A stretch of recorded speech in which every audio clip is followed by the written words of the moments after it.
You listen to me, young man. Get your hand off me! Not until you hear me out. Let go. The dust swirled in lazy spirals down Main Street of Willow Creek as the morning sun painted the weathered storefronts in shades of gold and amber. It was the kind of peaceful Tuesday that made folks grateful for small-town living, where the biggest excitement usually came from Mrs. Peterson's prize-winning apple pies or the occasional cattle drive passing through. But this particular morning would be different, though nobody knew it yet, as they went about their ordinary business. Jack Morrison rode into town like he owned it, which in his mind he very nearly did. At 32, he was everything Willow Creek wasn't used to. Successful, sophisticated, and wealthy enough to buy half the businesses on Main Street without breaking a sweat. His horse was a magnificent black stallion that probably cost more than most folks made in a year, and his custom-made boots clicked against the stirrups with the confidence of a man who'd never known want or hardship. He'd inherited his father's cattle empire back east, but Jack had bigger ambitions than simply maintaining what was handed to him. He'd heard about the opportunities in the frontier territories where land was cheap, and a smart man could multiply his fortune tenfold. So he'd packed up his considerable assets and headed west looking for his next conquest. Willow Creek was just supposed to be a stopping point, a place to water his horse and maybe grab a meal before continuing on to the bigger opportunities that surely lay ahead. Martha Grayson was sweeping the front steps of Henderson's General Store when the stranger rode up. At 68, she moved with the deliberate grace of someone who'd learned to conserve energy for the things that mattered. Her silver hair was pulled back in a neat bun, and her simple blue dress was clean, but showed the careful mending that spoke of practical living. She'd been sweeping those same steps for over 40 years, ever since she'd first arrived in Willow Creek as a young bride, full of dreams and determination. Those dreams had taken some hard knocks over the decades. She'd buried her husband Samuel 12 years ago, lost 3 sons to war and disease, and watched the town she'd helped build struggle through droughts, economic downturns, and the constant challenges of frontier life. But Martha had endured, becoming the unofficial grandmother to everyone in Willow Creek, the woman people turned to when they needed advice, comfort, or just someone who remembered how things used to be. Jack dismounted with theatrical flair, his spurs jangling as his boots hit the ground. He looked around the modest Main Street with the calculating gaze of a man assessing assets and finding them wanting. The buildings were sturdy but simple, built for function rather than beauty. The people moving about their business were dressed in practical clothing that had seen better days. This wasn't the kind of place that would impress anyone back east, and Jack made sure his expression reflected that assessment. "Excuse me, old woman," he called to Martha as she continued her sweeping. His tone wasn't cruel exactly, but it carried the casual dismissiveness of someone speaking to hired help. "I'm looking for the best hotel in this town. Where might I find suitable accommodations for a man of quality?" Martha paused in her sweeping and looked up at him with eyes that had seen more of life than Jack Morrison ever would. There was something in her gaze that might have given a wiser man pause, a depth of experience and strength that couldn't be purchased or inherited, but Jack was too busy cataloging the signs of her obvious poverty to notice the steel beneath her gentle exterior. "Well now," Martha said, her voice carrying the soft drawl of someone who'd spent decades in the frontier territories. "I'm afraid we don't have what you might call a hotel. Mrs. Patterson runs a boarding house that's clean and comfortable, though I suppose it might not meet your particular standards." The emphasis she put on particular standards was so slight that Jack missed it entirely, though several of the town's people who'd paused to watch this interaction caught it immediately. Martha Grayson had a way of saying things that meant more than the words themselves. A skill learned from years of dealing with all kinds of people while maintaining the peace. Jack's expression soured as he took in this information. No proper hotel. What kind of backwards place was this? He'd expected frontier accommodations to be rough, but surely any town worth stopping in would have at least basic civilized amenities. "A boarding house," he repeated, his tone making it clear what he thought of such establishments. "I suppose that will have to suffice, though I doubt it will be adequate for someone accustomed to proper service. Tell me, woman, does this Patterson establishment at least serve decent food, or should I expect the same level of rusticity in their cuisine? The casual insult in calling her woman instead of ma'am or miss didn't go unnoticed by the gathering crowd. In a place like Willow Creek, where everyone knew everyone and respect was the coin of the realm, such rudeness was almost shocking. Martha's grip tightened slightly on her broom handle, but her voice remained calm and measured. "Mrs. Patterson sets a fine table," she replied, "though I suspect a man of your refinement might find it too simple for his taste. Perhaps you'd be more comfortable in a larger city where the accommodations might better suit your requirements." It was a polite way of suggesting he move along, delivered with such pleasant courtesy that anyone else might have taken the hint, but Jack was too wrapped up in his own superiority to recognize when he was being gently dismissed. "Oh, I think I can manage to endure a night or two in your charming little settlement," he said, his tone dripping with condescension.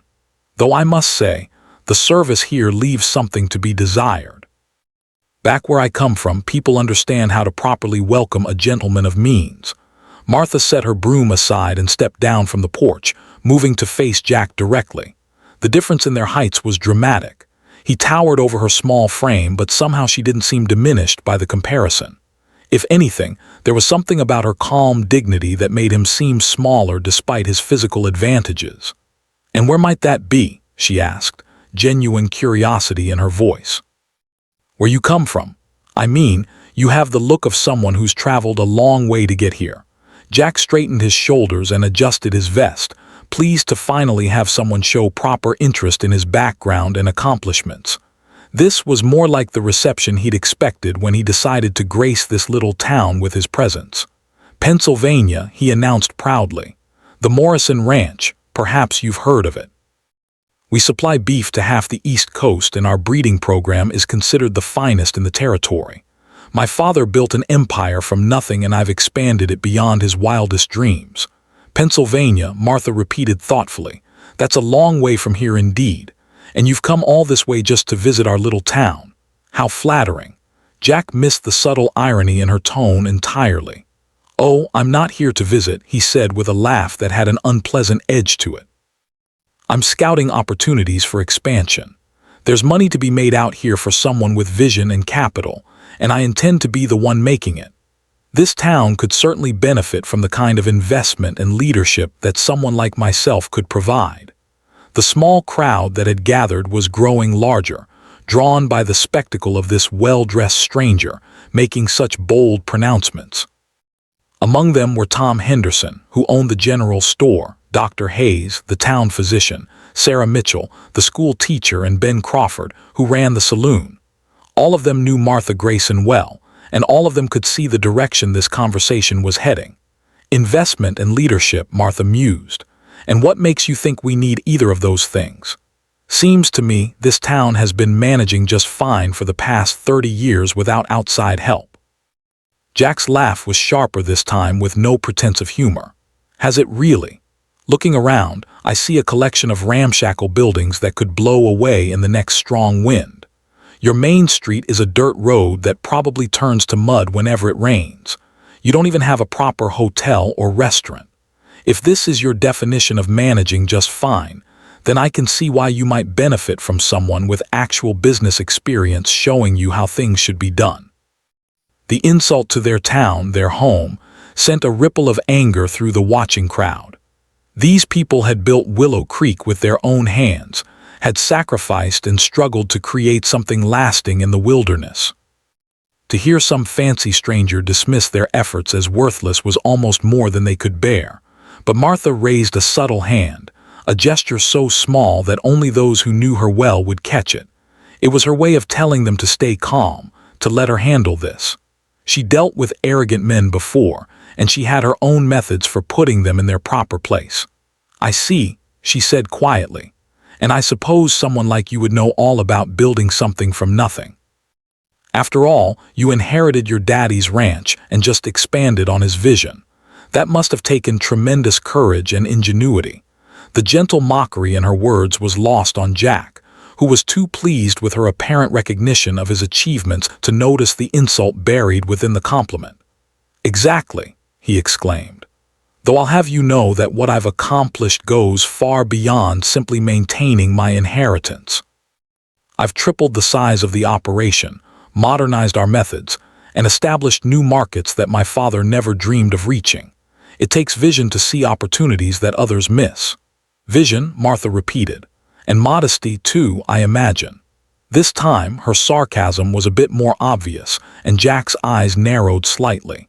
He was beginning to sense that this old woman wasn't properly appreciating his obvious superiority, and that irritated him more than he cared to admit. "Look, I don't know who you are or what your position is in this little community," he said, his friendly mask beginning to slip. "But where I come from, people understand the value of showing proper respect to their betterers.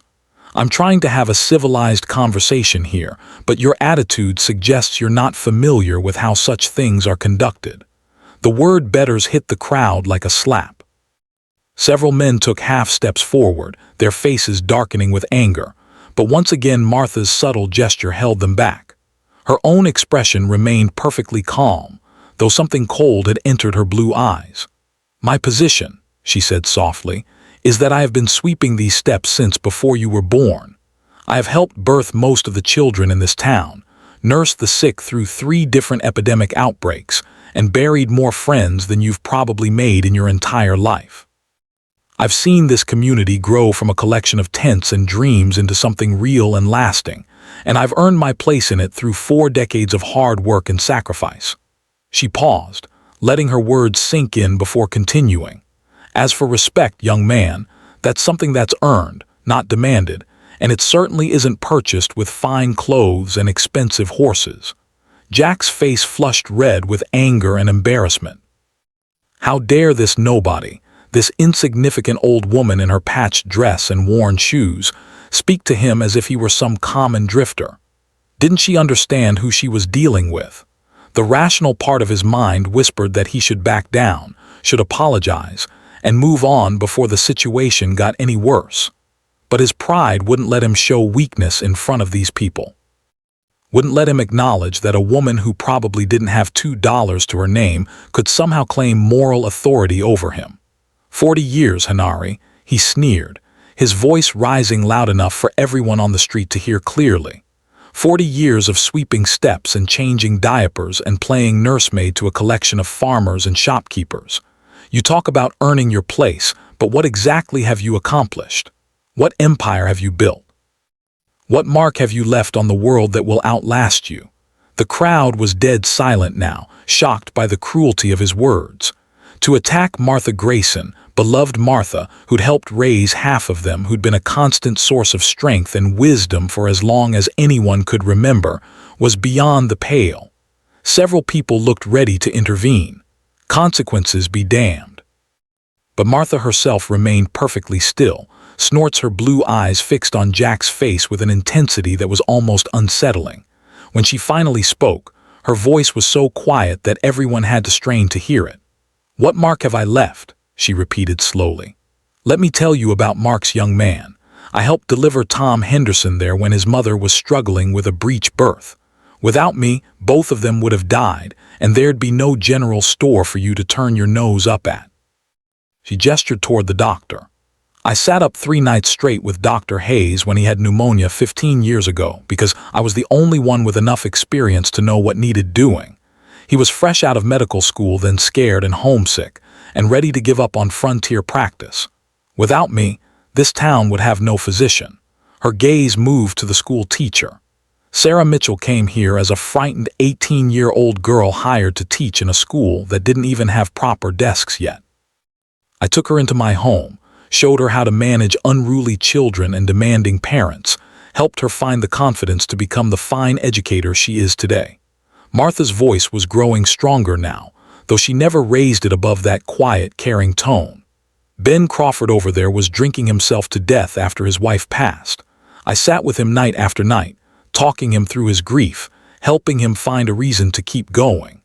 Now he runs an honest establishment that serves this community well." She turned back to Jack, and there was something in her eyes now that made him take an involuntary step backward. Every person in this town has a story, and I'm part of most of them. I've held crying bobbies and dying grandparents. I've celebrated weddings and mourned funerals. I've helped families through disasters and droughts and heartbreak. And yes, I've swept these steps every morning for 40 years because someone has to do the small things that keep a community functioning. The silence stretched out for long moments as Jack struggled to find some response that would restore his dominance in this conversation. He could feel the weight of all those eyes on him, could sense the shift in the crowd's mood from curiosity to hostility. These people clearly had some misguided attachment to this old woman, and they weren't appreciating his perfectly reasonable assessment of her limited achievements. "That's all very touching," he said finally, his tone suggesting it was anything but. "But you're talking about the kind of menial work that any woman could do, charity and nursing and domestic duties. Hardly the sort of accomplishments that build civilization. What this town needs is real leadership, the kind that comes from education and breeding and actual achievement in the wider world." He was digging himself deeper with every word, but his pride wouldn't let him stop. "I'm talking about vision and ambition and the ability to see beyond this tiny little corner of nowhere. I'm talking about bringing progress and prosperity to places that have been forgotten by the march of civilization. That's the kind of contribution that actually matters." Martha listened to his entire speech without interruption, her expression growing more thoughtful with each word. When he finished, she nodded slowly, as if considering his points with genuine care. "I see," she said finally. "So in your view, the work that women do, caring for families, building communities, nurturing the next generation, that's all just menial labor, not real accomplishment." "I didn't say that exactly," Jack began, sensing dangerous ground but unable to find a way to retreat gracefully. "Oh, but you did," Martha replied gently. "You said any woman could do what I've done. That it's not the sort of work that builds civilization." She paused, tilting her head slightly. "Tell me, Mr. Morrison, who raised you, who taught you to read and write, who nursed you through childhood illnesses, who showed you right from wrong." Jack's flush deepened. "My mother, of course, but that's different, is it?" Martha interrupted, her voice still soft but carrying an edge now. "Was she doing menial work when she raised you? Was she failing to contribute to civilization when she shaped the man you've become?" The trap was perfectly laid, and Jack walked into it without seeing it coming. "Of course not. My mother was a lady of refinement and education. She understood her proper role and fulfilled it with grace and dignity." "Ah," Martha said, and there was something almost like satisfaction in her tone. "So when a woman of refinement and education cares for children and builds a household, that's noble and important work. But when someone like me does the same things for an entire community, that's just menial labor that anyone could do." Jack opened his mouth to respond, then closed it again as he realized how thoroughly he'd been outmaneuvered. Every word he spoke now would only make things worse, but his pride wouldn't let him acknowledge defeat. "The difference," and he said stiffly, "is one of station and breeding. Some people are born to lead, others to follow. Some are meant for great things, others for humble service. It's the natural order of society." The words hung in the air like a challenge, and Martha Grayson, who had buried 3 sons, raised dozens of children, and held this community together through 4 decades of hardship and triumph, finally reached the end of her patience with Jack Morrison's arrogance and ignorance. She stepped closer to him, her small frame somehow seeming to grow larger as she moved. Jack found himself looking down into eyes that held no fear, no deference, no acknowledgement whatsoever of his supposed superiority. What he saw there instead was the accumulated strength of a woman who had faced down drought in disease and death itself, who had learned that true power came not from money or position, but from the willingness to stand up for what was right. "Young man," she said, her voice carrying clearly across the silent street, "I have spent 7 decades on this earth, learning about the natural order of things, and what I've learned is that a man's true worth isn't measured by the size of his bank account or the thinness of his clothes or the loudness of his boasts about his own importance." She raised her hand as she spoke, and Jack saw it coming, but was too shocked to move, too paralyzed by the sheer audacity of what was about to happen to react in time. "It's measured," Martha continued, her palm connecting with his cheek with a crack that echoed off the storefronts by how he treats people who can't benefit him in any way. The slap wasn't particularly hard. Martha was 68 years old after all, but it might as well have been a thunderclap for the effect it had on everyone present. Jack staggered backward, his hand flying to his reening cheek, his eyes wide with shock and disbelief. In 32 years of life, no one had ever dared to lay a hand on him. The sheer impossibility of what had just happened left him speechless. The crowd was equally stunned, though for different reasons. They'd known Martha Grayson was a woman of strong principles, but none of them had ever seen her resort to physical action. The fact that she'd finally been pushed to such a point said more about Jack Morrison's behavior than any words could have conveyed. Martha herself seemed almost surprised by her own action. She looked at her hand for a moment, as if wondering where such an impulse had come from. Then she lifted her chin and met Jack's stunned gaze with perfect composure. "That," she said quietly, "was for your mother because I'm certain she raised you better than this. And somewhere in heaven, she's ashamed of the man you've become." The reference to his mother hit Jack harder than the slap had. Whatever else he was, he genuinely loved the woman who raised him, and the suggestion that his behavior would disappoint her cut deep into parts of his psyche that money couldn't protect. For a moment, it seemed as if the public humiliation might actually penetrate his armor of arrogance and pride. His face went through a complicated series of expressions: shock, anger, hurt, and something that might have been shame. The rational part of his mind was screaming that he should apologize, should acknowledge his mistakes, and try to salvage something from this disaster. But Jack Morrison had spent his entire adult life being told he was special, superior, destined for greatness. The idea that he might be wrong about something, that this old woman might actually have legitimate grounds for criticism, was too threatening to his fundamental sense of self to be accepted. Instead of apologizing, instead of showing the grace and humility that might have redeemed him in the eyes of the watching crowd, Jack chose to double down on his arrogance. "You struck me," he said, his voice rising with indignation and disbelief. "You actually put your hands on me. Do you have any idea who you're dealing with? I could have you arrested for assault. I could buy this entire pathetic town and have you thrown out on the street." The crowd's sympathy for him, whatever small amount might have existed, evaporated instantly. Martha just looked at him with something approaching pity. "Yes," she said sadly, "I can see exactly who I'm dealing with. A man who has everything money can buy and nothing that money can't. A man who mistakes wealth for worth and position for character." She turned to address the crowd, though her words were clearly meant for Jack as well. 47 years ago, my husband and I came to this valley with nothing but a wagon, 2 horses, and a determination to build something lasting. We didn't have money or connections or family influence. What we had was the willingness to work hard, to help our neighbors, and to treat every person we met with basic human dignity. Her gaze swung back to Jack. "We helped build this town not because we were born to lead, but because we were willing to serve.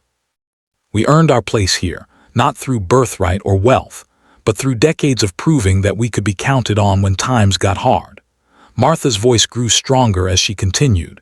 "You stand there talking about natural order and breeding and your superiority over all of us simple folk. But let me tell you what I see when I look at you, Mr. Morrison.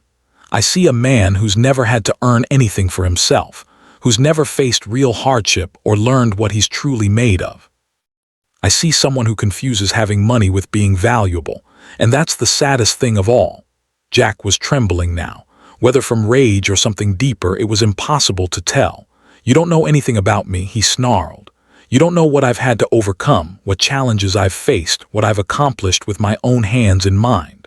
"Then tell me," Martha said simply, "tell me about these challenges. Tell me about something difficult you've done that didn't involve spending your father's money." The question hung in the air like a sword waiting to fall. Jack opened his mouth to respond, then cleared his throat, closed it again as he realized he didn't have an answer. Every success in his life, every achievement he was proud of, had been built on the foundation his father had provided. Even his expansion of the ranch had been accomplished with inherited wealth and established connections. The silence stretched on for what felt like an eternity. The watching crowd could see the exact moment when Jack Morrison's carefully constructed sense of superiority began to crumble. It was written in the way his shoulders sagged and the uncertainty that crept into his eyes in the gradual fatting of his indignant bluster. But rather than leading to humility or self-reflection, this realization only made Jack angrier. If he couldn't point to his own accomplishments, then he would attack hers. If he couldn't prove his superiority through achievement, then he would assert it through cruelty. At least I didn't waste my life in some forgotten backwater playing nursemaid to a bunch of nobodies, he said, his voice vicious with wounded pride. At least I had the ambition to make something of myself instead of settling for sweeping steps and changing bandages. You can dress it up with pretty words all you want. But the truth is, you've spent 40 years accomplishing nothing that will matter a week after you're dead. It was the worst thing he could have said, and everyone knew it the moment the words left his mouth. Even Jack himself seemed to realize he'd gone too far, but it was too late to take it back. Martha went very still, her face draining of color. For a moment, she looked every one of her 68 years, and something fragile seemed to break behind her eyes. The crowd shifted uneasily, sensing that Jack Morrison had finally managed to inflict real damage with his casual cruelty.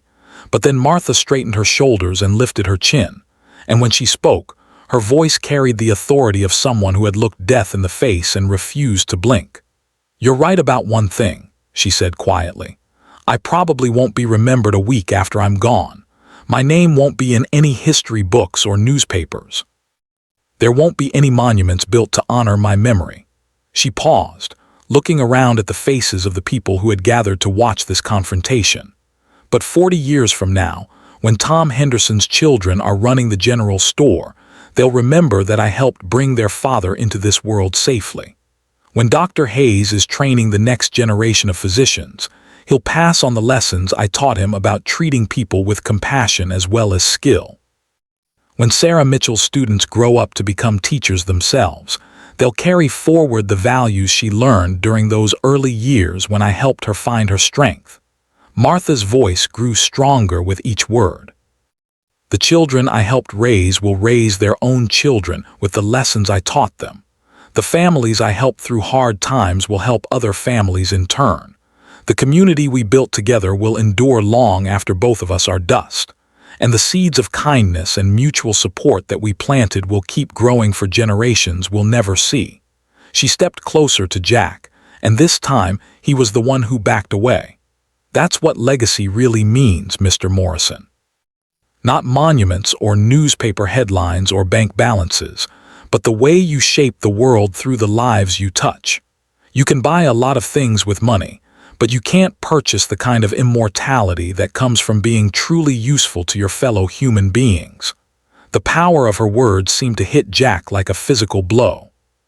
For the first time since this confrontation began, he looked genuinely shaken, as if some fundamental assumption about the nature of success and value was being challenged in ways he wasn't equipped to handle.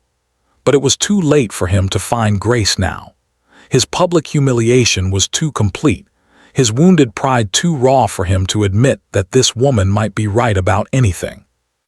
Instead of acknowledging the wisdom in her words, instead of recognizing the opportunity for growth and redemption that was being offered to him, Jack Morrison chose to retreat into the bitter armor of his own superiority. "Keep your philosophy," he said, his voice cold and final. "I have real work to do in the real world. When I'm building my empire out here, when I'm bringing actual progress and prosperity to this region, we'll see how much your folksy wisdom is worth compared to hard cash and genuine achievement." He turned on his heel and stalked toward his horse, his dignity in tatters but his arrogance intact. As he swung into the saddle, he looked down at Martha one last time. "This isn't over," he said. "Mark my words, I'll be back. And when I am, this town will learn the difference between sentimental nonsense and real power." He spurred his horse into motion and rode out of Willow Creek at a gallop, leaving behind a cloud of dust and a crowd of people who were still processing what they just witnessed. Martha stood in the middle of the street for a long moment, watching him disappear over the horizon. Then she picked up her broom, walked back to the store, and resumed her sweeping as if nothing unusual had happened. But everyone who'd witnessed that confrontation knew that something fundamental had shifted in Willow Creek that morning. Martha Grayson had drawn a line in the dirt, had declared that there were some values that money couldn't buy, and some forms of respect that had to be earned rather than purchased. Whether Jack Morrison would learn that lesson or not remained to be seen. But one thing was certain. The next time he rode into Willow Creek, he'd find a town that was no longer intimidated by fancy clothes and big talk. Thanks to a 68-year-old woman with a broom and the courage to stand up for what was right, they'd remembered who they really were. And that, Martha reflected as she swept the dust from her steps, was a legacy worth leaving. 3 months later, as autumn painted the cottonwoods along Willow Creek in shades of gold and crimson, word reached town that Jack Morrison had indeed returned to the territory. But he wasn't the conquering hero he'd promised to be. Stories drifted in with the traveling merchants and circuit preachers. Stories of failed business ventures, broken partnerships, and a string of increasingly desperate attempts to establish the empire he'd boasted about. It seemed that Jack's approach to frontier business was the same as his approach to people. Assume superiority, demand respect without earning it, and expect success to follow naturally from his sense of entitlement. But the frontier had a way of teaching harsh lessons to those who refused to learn them gently. Men who'd spent generations building their operations weren't impressed by Eastern money or family names. They wanted to see character, reliability, and the willingness to work alongside the people you claim to lead. Martha heard these reports with no satisfaction, only the quiet sadness of someone who'd seen a teachable moment wasted. She continued her daily routine, sweeping the steps, helping where she was needed, offering wisdom to those who sought it. But she also found herself watching the horizon more often, wondering if Jack Morrison would keep his promise to return. The answer came on a gray November morning when a lone rider appeared on the ridge overlooking town. Even from a distance, Martha recognized the proud carriage and expensive horse. Though both looked considerably more worn than they had 3 months earlier, Jack Morrison had come back to Willow Creek. But this time, there was no dramatic entrance, no theatrical dismount designed to announce his importance to the world. Instead, he tied his horse to the hitching post outside Henderson's store and stood for a long moment, looking at the steps where Martha had been sweeping on the day they first met. His clothes were still fine quality, but they showed the dust and wear of hard travel. His face had new lines around the eyes, the kind that came from sleepless nights and difficult realizations. Martha emerged from the store, broom in hand, and the two of them regarded each other across the wooden porch. The autumn air was crisp enough to see their breath, and the silence stretched between them like a bridge neither was certain they wanted to cross. "Ma'am," Jack said finally, and the simple word carried more respect than anything he'd said during their first encounter. He removed his hat as he spoke, a gesture of difference that would have been unthinkable 3 months ago. "Mr. Morrison," Martha replied, her voice neutral but not unkind. "I heard you'd been busy trying to build that empire you mentioned." Jack's laugh was rueful, empty of the arrogance that had characterized it before. "Yes. Well, it turns out that particular endeavor was more challenging than I anticipated." He paused, seeming to weigh his words carefully. "It seems I had some lessons to learn about the difference between confidence and competence." Martha leaned on her broom, studying his face with the careful attention she'd learned to pay to people in distress. Behind the embarrassment and wounded pride, she could see something that might have been genuine humility, or at least the beginning of it. "Learning can be painful at any age," she said gently. "The question is whether the pain teaches us anything worth knowing." Jack nodded slowly, his gaze dropping to the weathered boards beneath his feet. "I came back because I owe you an apology. What I said that day about your life, your contributions to this community, it was inexcusable. I was angry and embarrassed, but that's no excuse for cruelty." He looked up then, meeting her eyes directly. "You were right about me. I'd never earned anything for myself, never faced real hardship, never learned what I was actually worth when stripped of my father's money and reputation. The last 3 months have been educational. Martha saw something in his expression that hadn't been there before. Not just humility, but a kind of hollow uncertainty, as if the foundations of his identity had been shaken beyond repair. It was the look of a man who'd built his sense of self on sand and watched it wash away in the first real storm. "And what did you learn?" she asked, genuine curiosity in her voice. Jack was quiet for a long moment, staring out at the mountains that ring their valley. "I learned that respect can't be bought or demanded. I learned that people see through bluster pretty quickly when there's nothing substantial behind it. I learned that building something real requires patience, humility, and the ability to listen to people who know more than you do." He turned back to her, and she was surprised by the depth of exhaustion in his eyes. "Most of all, I learned that I don't know who I am when I can't fall back on my family's wealth and reputation. And that's a terrifying thing to discover at 32 years old." Martha felt a familiar stirring in her chest, the same instinct that had driven her to help countless people through countless difficulties over the past 4 decades. This young man was lost, genuinely lost, perhaps for the first time in his privileged life. The question was whether he was ready to accept the kind of help that might actually do him some good. "Well," she said finally, "it seems to me that 32 is still young enough to figure out who you want to be if you're willing to do the work.